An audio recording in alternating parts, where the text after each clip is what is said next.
बिस्मिल्लाहिर्रहमानिर्रहीम। अस्सलाम वालेकुम माय यूट्यूब फैमिली, कैसे हैं आप सब? उम्मीद है खैरियत से होंगे। आज मैं आपके लिए लेकर आई हूँ निहारी की रेसिपी, जो कि हम घर में ही बहुत आसानी से बना सकते हैं। रेस्टोरेंट से ज़्यादा मज़ेदार निहारी घर में बनती है। अगर आपको मेरी वीडियो पसंद आए तो प्लीज़ लाइक लाजमी कीजिएगा। चलिए आइए बहुत ही मज़ेदार सी निहारी बनाना स्टार्ट करते हैं। निहारी बनाने के लिए हमने यहाँ गोश्त ले लिया है 1 kg। बोंग का गोश्त यूज़ कर रहे हैं हम निहारी बनाने के लिए, और इसे मैंने बड़े बड़े पीसेस में कट कर लिया है। साथ ही हम हड्डी का यूज़ करेंगे, क्योंकि हड्डी ऐड करने से बहुत ही ज़बरदस्त का फ्लेवर आ जाएगा निहारी में। इसे मैंने अच्छी तरीके से वॉश कर लिया है। और साथ ही हमें चाहिए होगा एक मसाले का पैकेट। डिब्बे वाला मसाला हम यूज़ कर रहे हैं। मसाला डिब्बे वाला है, मगर तरीका हमारा होगा। 1 किलो गोश्त में एक निहारी का डिब्बा काफ़ी होगा।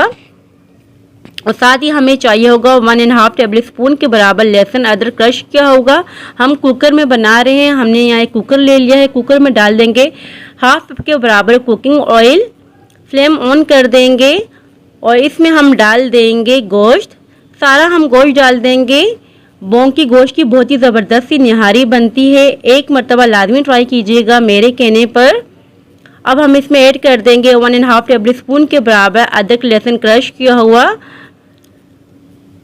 अच्छी तरीके से मिक्स कर देंगे। 1 से 2 मिनट तक भुनाई करेंगे अदरक लहसुन के साथ। फ्लेम हमने मीडियम रखी हुई है। यहाँ 1 से 2 मिनट हो चुके हैं तकरीबन भुनाई करते करते।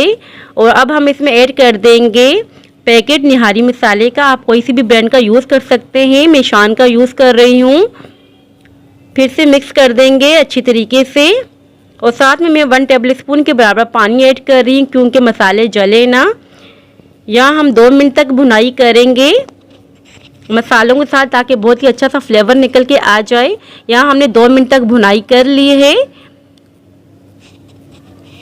अब हम इसमें ऐड कर देंगे पानी। पानी हम 9 गिलास के बराबर ऐड कर रहे हैं। पानी इतना हम डाल रहे हैं कि गोश्त गल जाने के बाद भी शोरबा बचा रहे। अच्छी तरीके से दोबारा से मिक्स कर देंगे और अब हम लिड लगा देंगे। 25 से 30 मिनट तक प्रेशर लगा देंगे। मीडियम फ्लेम रखेंगे ताकि गोश्त अच्छी तरीके से गल जाए, क्योंकि निहारी में बहुत ही गला हुआ गोश्त अच्छा लगता है। और यहाँ 25 से 30 मिनट हो चुके हैं। लिड हम हटा देंगे। आप देख सकते हैं वीडियो में काफ़ी सारा शोरबा बचा हुआ है। फ्लेम अब हम बंद नहीं करेंगे, बिल्कुल लो फ्लेम पर इसको पकने के लिए रख देंगे। अब नेक्स्ट प्रोसेस स्टार्ट कर लेते हैं।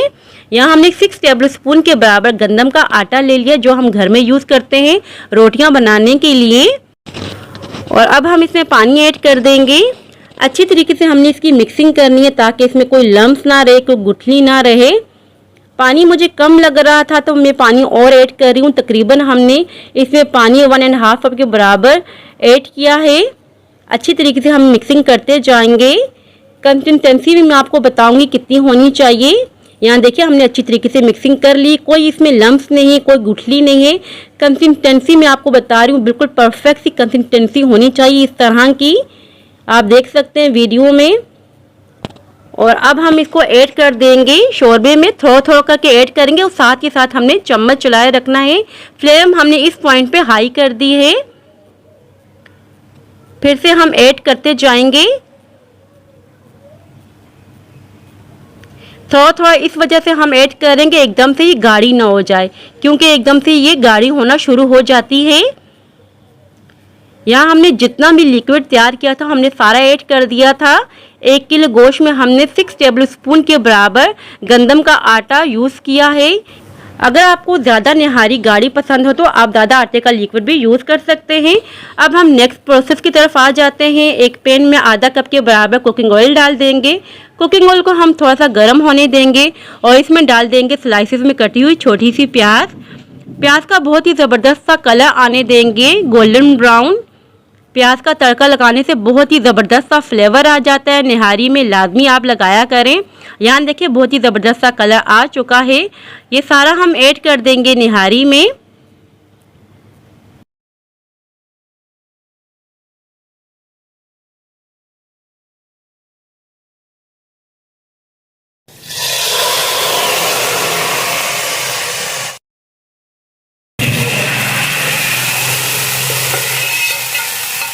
और यहाँ हमने आधे घंटे के लिए इसको छोड़ देंगे बिल्कुल लो फ्लेम पर, ताकि अच्छे तरीके से निहारी पकती रहे और जितना भी हमने लिक्विड ऐड किया उसका कच्चापन भी दूर हो जाए। यहाँ आधा घंटा हो चुका था और 10 मिनट के लिए मैंने फ्लेम बंद कर दी थी ताकि जितना भी कुकिंग ऑयल है ऊपर को आ जाए। निहारी देखें हमारी बिल्कुल परफेक्ट सी तैयार हो चुकी है। और साथ ही हमने कट कर लिए कुछ लवाजमात, लेमन, अदरक और हरी मिर्चें। जब भी आप निहारी तैयार करें तो इन लवाजमात का होना ज़रूरी है, क्योंकि इनके बगैर बिल्कुल भी निहारी का मज़ा नहीं आता। और आप देख सकते हैं कितनी जल्दी में कितनी मज़ेदार सी हमारी निहारी तैयार हुई है। अगर आपके घर में अचानक मेहमान आ जाए तो ये मज़ेदार सी आप निहारी बना सकते हैं। अगर आपको ज़्यादा थिक निहारी पसंद हो तो आप आटे का लिक्विड ज़्यादा भी यूज़ कर सकते हैं। और अब हम इसे गार्निश कर लेंगे हरी मिर्चों के साथ और लेमन के साथ, और इसे सर्व करें नान के साथ। हमारी फैमिली की तो बहुत ही ज़्यादा फेवरेट है ये निहारी, वीक में एक बार हमारे घर लाजमी बनती है। मैं आपको सर्व करके भी बता रही हूँ, इस तरह से आप सर्व करें। गोश्त नहायत ही गला होना चाहिए, ये देख सकते हैं आप वीडियो में। अगर गोश्त ज़रा भी गला ना हुआ हो, थोड़ी सी भी कसर बाकी रह गई हो गोश्त में, तो निहारी खाने का आपको बिल्कुल भी मज़ा नहीं आएगा। इस तरह से गोश्त गला होना चाहिए। यहाँ देखें बिल्कुल गोश्त गला हुआ है, इसी तरह का गोश्त गला होना चाहिए, तभी जाके निहारी खाने का मज़ा आएगा। सो व्यूअर्स, ये थी मेरी आज की रेसिपी। आई होप कि आपको पसंद आई हो। अगर पसंद आई हो तो लाइक और सब्सक्राइब लाजमी कीजिएगा। दुआओं में याद रखिएगा, अपने अपने वालिदैन का बहुत ख्याल रखिएगा। अल्लाह हाफिज़।